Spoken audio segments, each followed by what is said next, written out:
अस्सलाम वालेकुम। Welcome to agenda CSS. मैं हूं सिकंदर जमल और आज हम बात करेंगे आज के रिज़ल्ट के बारे में। अल्हम्दुलिल्लाह आज एडीएफआईए का रिज़ल्ट आया है और आपके मैसेजेस सुबह से आ रहे हैं and I wholeheartedly accept all those कि आप लोगों की दुआओं की वजह से और आपकी विशेज़ की वजह से मैं यहाँ तक पहुँचा हूँ।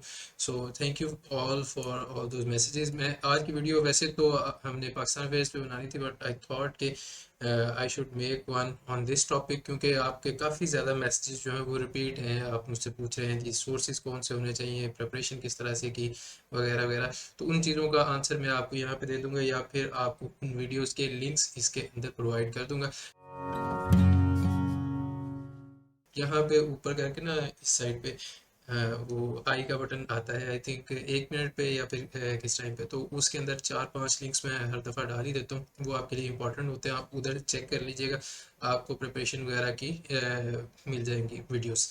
ठीक है जी। तो स्टार्ट करते हैं। आज की वीडियो में हम स्क्रीनिंग की प्रिपरेशन के हवाले से भी बात करेंगे, उसकी वीडियो के भी लिंक्स देंगे, और डिस्क्रिप्टिव की प्रिपरेशन और फिर एसए के हवाले से। And then will move on to timeline of this case के कितनी देर में इसका रिजल्ट आया, क्योंकि काफ़ी सारे लोगों के मैसेजेस ये भी थे कि ये आपका टेस्ट कब हुआ था, ये कौन सा केस है, और कितनी देर में एफआईए रिजल्ट दे देता है या फिर ऐसी फाइनल एलोकेशन कब तक करता है। तो आपको इसमें बखूबी अंदाज़ा हो जाएगा कि किस चीज़ से आप गुजरते हैं। ठीक है जी।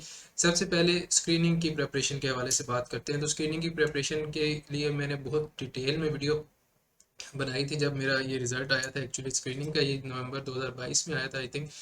तो उस वक्त हमने काफ़ी डिटेल में वीडियोस बनाई थी और उसका भी लिंक आपको इधर ही ऊपर आई के बटन में मिल जाएगा। उसमें आपको एक तो सोर्सेज मिल जाएंगे कि कहाँ कहाँ से मैंने प्रिपरेशन की है और उनमें से कौन कौन से सेक्शन कौन कौन सी जगह से किए हैं प्रिसाइजली। ठीक है। और मेरी स्ट्रेटजी क्या थी कि मैंने सिर्फ एक ही दफ़ा पढ़ के याद कर लिया, या फिर मैंने 2-3-4 रिवीजन्स की हैं, टेस्ट वगैरह दिए हैं या ऑनलाइन टेस्ट अटैम्प्ट किए हैं, वगैरह वगैरह। क्या था वो सारा कुछ आपको उस एक वीडियो के अंदर मिल जाएगा। दूसरी बात करते हैं जी डिस्क्रिप्टिव के हवाले से। आपको पता है कि जिनका स्क्रीन क्लियर हो जाता है उनका बाद में डिस्क्रिप्टिव टेस्ट होता है, तो ये सब्जेक्टिव होता है।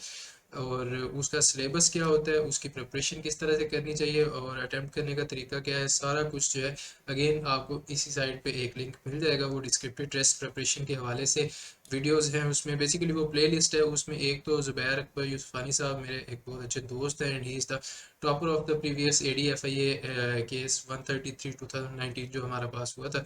तो उनके साथ हमारी एक मीटिंग थी, जूम मीटिंग। उस उन्होंने भी हमें टाइम दिया, वो भी आप देख सकते हैं। और इसके अलावा मेरी अपनी इनपुट है जो मैंने डिस्क्रिप्टिव टेस्ट दिए हैं, और स्पेशली जो इस साल मैंने इंस्पेक्टर और एडीएफआईए के टेस्ट दिए हैं। एक तो आपको वो पेपर्स मिल जाएंगे, दूसरा आपको ये भी पता चल जाएगा कि उनकी तैयारी किस तरह की जाती है या उनके चेंजिंग ट्रेंड्स क्या है, किस तरह से वो नई चीज़ें लेके आ रहे हैं। ऑल दो सिलेबस सेम है, but still it was a shocker for some people के इस दफ़ा पेपर थोड़ा सा ट्रिकी आया था। सो वो वाली सारी वीडियोस भी आपको इधर ही ऊपर आई के बटन में मिल जाएंगे। उसको क्लिक करेंगे, आपके पास वीडियोस और प्लेलिस्ट वगैरह के लिंक्स आ जाएंगे।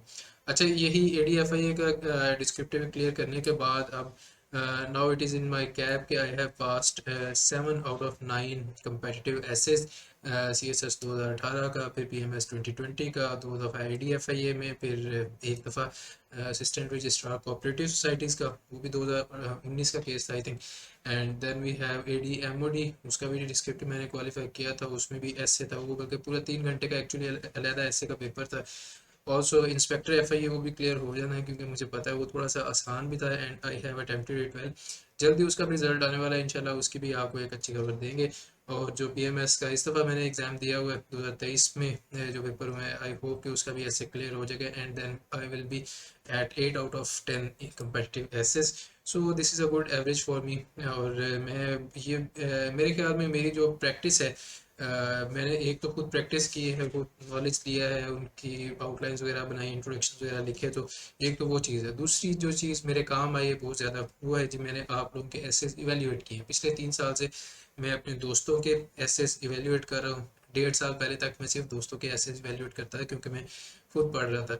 लेकिन उसके बाद जब मैं इधर टीचिंग वाली साइड पे आया हूँ, तो उस वक्त के बाद से काफ़ी सारे लोगों ने मेरे से एसेस इवेल्यूएट करवाए हैं and I have been giving them detailed feedbacks on those drafts के। आपके एसे में क्या फॉल्ट है या फिर आउटलाइन में क्या मसला है, इसको आप किस तरह से ठीक कर सकते हैं, और उसका काफ़ी ज़्यादा मुझे पॉजिटिव फीडबैक भी मिला है, और उसका मुझे खुद ये फ़ायदा हुआ है कि मैं मुझे खुद को सोचना पड़ता था कि ये पॉइंट क्यों गलत है या क्यों इरेलीवेंट है। तो मेरी एक अपनी काफ़ी ज़्यादा प्रैक्टिस हो गई है कि एसेस को इवेल्युएट करने के हवाले से मैं काफ़ी बेहतर कर ले। तो एटलीस्ट लोग तो यही कहते हैं, जो लोग मेरे से इवेल्युएट करवाते हैं, they have very positive things to say about me. और अगर आपने भी ऐसे इवेल्युएट करवाने हैं तो स्क्रीन पे इस वक्त ये व्हाट्सएप नंबर आ रहा है, आप इसके ऊपर रब्ता कर सकते हैं और ऐसे इवेल्युएट करवा सकते हैं। But I will not be taking too many students at this time, क्योंकि जो हमारा जीके का सेशन स्टार्ट होना था उसको भी मैंने इसीलिए कैंसिल कर दिया, क्योंकि यही इंटरव्यूज एफआईए वाले भी और पीएमएस वाले भी आगे आने वाले हैं। So I do not have much time free for myself. So कुछ लोग होंगे जिनके मैं ऐसे इवेल्यूएट कर सकूंगा, तो बेहतर है अगर आपने ऐसे इवेल्यूएट करवाने हैं सी एस एस 2024 के लिए या सी एस एस स्पेशल के लिए या किसी भी दूसरे एग्जाम के लिए, तो आप इस नंबर पर रब्ता कर सकते हैं, and then you can get your essays and precis evaluated by me. And ये तो हो गया ऐसे के हवाले से। फिर लास्ट पे टाइमलाइन पे आते हैं जी, कि टाइमलाइन क्या थी इस केस की। अच्छा, इसका जो ऐड आया था वो आई थिंक दिसंबर 2000 नवंबर या दिसंबर 2021 में आया था, ठीक है। 149/2021 केस नंबर है जी। और उस वक्त इसका ऐड आया था, देन उसका हमने अप्लाई वगैरह कर दिया। टेस्ट इसका हुआ था जनाब अगस्त 2022 में। पहले वैसे ये जून जुलाई में स्केड्यूल था, लेकिन उस वक्त बारिशें और सैलाब वगैरह थे, तो उसके बाद थोड़ा सा डिले हो गया था। सो अगस्त आई थिंक 18 19 या पता नहीं 23 अगस्त 2022 को हमारा ये टेस्ट हुआ था, और उसके एग्जैक्टली 3 महीने बाद स्क्रीनिंग का रिजल्ट आ गया था, जो कि बहुत फास्ट है। आई एडमिटेड कि भाई नॉर्मली एफपीएससी 3 महीने के अंदर स्क्रीनिंग का रिजल्ट नहीं देता, लेकिन उस वक्त आ गया था। तो 22 23 नवंबर को हमारा रिजल्ट आया था स्क्रीनिंग का, जिसमें पास हुआ, and then I made all those videos. और उसके बाद जनाब स्क्रीनिंग की बाद हमारा आता है डिस्क्रिप्टिव। तो ज़ाहिर है जिनका स्क्रीनिंग क्लियर था उनके लिए यही नोटिफिकेशन था कि अब आप डिस्क्रिप्टिव की तैयारी करें, और डिस्क्रिप्टिव का टेस्ट जैसे ही आएगा तो आपने उसमें बैठना है। तो नवंबर दिसंबर जनवरी फरवरी मार्च, मार्च आई थिंक 18 या 20 मार्च को हमारा स्क्रीनिंग के बाद जो डिस्क्रिप्टिव है, सॉरी डिस्क्रिप्टिव का टेस्ट हुआ था। इधर ही लाहौर में हुआ था, मैं क्योंकि लाहौर में रहता हूँ, और उसके आसपास ही मेरा एमओडी का साइकोलॉजिकल भी था, तो मैंने एमओडी वाला थोड़ा सा आगे करवा लिया था, शिफ्ट करवा लिया था, बिकॉज इसका जो डिस्क्रिप्टिव टेस्ट है वो मेरे लिए बहुत ज़्यादा ज़रूरी था, और इंस्पेक्टर एफआईए का भी डिस्क्रिप्टिव दिया हुआ है। और अगर आप मार्च 18 20 मार्च से लेकर अभी तक का टाइम गिनते हैं तो ये ऑलमोस्ट 6 मंथ्स बनते हैं, नॉट प्रिसाइजली 6 मंथ्स, क्योंकि अभी आज 12 तारीख है, 12 सितंबर 2023। तो 6 महीने से कुछ 8 10 दिन कम है, but you can see the time frame here. मैं तो एक्सपेक्ट कर रहा था कि बड़ी ईद के बाद रिजल्ट आ जाएगा, बट ये 2 महीने एक्स्ट्रा लग गए हैं। सो ऑलमोस्ट 6 मंथ्स लग गए हैं। अब मैं आपको ये सारी चीज़ें इसलिए बता रहा हूँ कि जब आप एफपीएससी में अप्लाई करते हैं या फिर उनके एग्जाम्स देते हैं, तो आपके जहन में होना चाहिए कि यार it is okay for them to take time, क्योंकि ये उनकी आदत है, ठीक है। इसके बारे में आप कुछ नहीं कर सकते। The best you can do is you can prepare for the upcoming interviews और exams while you are waiting for your results to come out, और उसके लिए रिजल्ट के आने तक आप दुआएं भी करें और दूसरी चीज़ें प्रिपेयर भी करें। तो डिस्क्रिप्टिव का रिजल्ट आ चुका है, अभी भी ये फाइनल नहीं है, ठीक है। अभी भी ये सारे लोग इतने डिस्क्रिप्टिव में पास हुए हैं, आई थिंक 63 या 67 है टोटल, उसमें से पंजाब के 37 है। तो ये सारे इंटरव्यू नहीं देंगे, ये याद रखिए कि ये अभी सिर्फ और सिर्फ एक कह लेके डिस्क्रिप्टिव पास करने वालों की लिस्ट है। इसके बाद प्री सिलेक्शन का स्टेप है, वो क्या है कि जितने भी लोग ये पास हुए हैं सारे डॉक्यूमेंट्स भेजेंगे, और उनके डॉक्यूमेंट्स की एक तो छांटी होगी, किसी की डिग्री फेक तो नहीं है, या किसी अंडर एज बच्चे ने अप्लाई तो नहीं कर दिया, या फिर कोई ओवर एज है, या किसी को एनओसी नहीं मिला, तो वो यहाँ पे स्क्रीन आउट हो जाएंगे, ठीक है।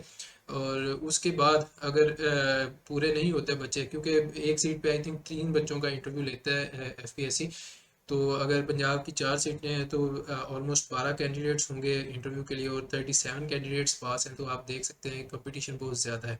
तो बाकी के बच्चों को वो स्क्रीन आउट कैसे करेंगे, उनके पास मेरिट लिस्ट होती है, डिस्क्रिप्टिव की मेरिट लिस्ट जो है उधर से वो देखते हैं जी किस बच्चे के कितने नंबर आए हैं डिस्क्रिप्टिव में। तो जो 41 42 43 पे पास हैं वो इधर से स्क्रीन आउट हो जाएंगे, क्योंकि वो मेरिट में नीचे आ रहे हैं। ऊपर वाले जैसे जैसे आप ऊपर जाते जाएंगे, ऊपर आबादी जो है वो कम होती जाती है, 50 51 52 के अराउंड में भी जाके 12-13 बच्चे उनको मिल जाएं तो वो उनको जस्ट रख लेंगे और उनको कॉल कर देंगे कि आपका इंटरव्यू है। बाकी सारे जो नीचे वाले हैं they will again be screened out in this step. ये चीज़ जहन में रखिएगा। मुझे अदनान साहब के बार बार मैसेजेस आ रहे थे कि अभी हम रेड जोन में ही है। जी बिल्कुल मुझे पता है कि हम रेड जोन में हो and I am very well aware of it, लेकिन आप लोग दुआएं करें तो हम इस रेड जोन से भी निकल के इंशाल्लाह आगे जाके इंटरव्यू में बैठेंगे।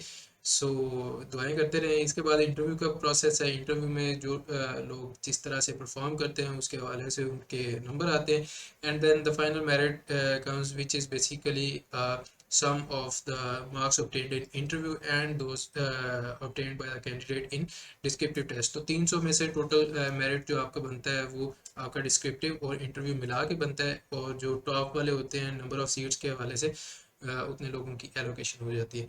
So this was a brief overview of the process of allocation in FIA as well as the time taken by FPSC और FIA for the recruitment। तो आपको नज़र आ रहा है कि जो 2021 के दिसंबर में केस आया था उसकी एलोकेशन होने जा रही है ऑलमोस्ट दिसंबर या जनवरी 2023, दिसंबर 2023 या जनवरी 2024 में।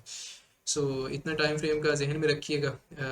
काफ़ी सारे जोक्स भी मशहूर हैं एफपीएससी के बारे में कि ये कितना टाइम लेते हैं, but the good thing is कि इनका पे स्ट्रक्चर अच्छा है और मोबिलिटी काफ़ी बेहतर है, आपकी प्रमोशंस काफ़ी अच्छी होती है। So that is why I like FPSC allot.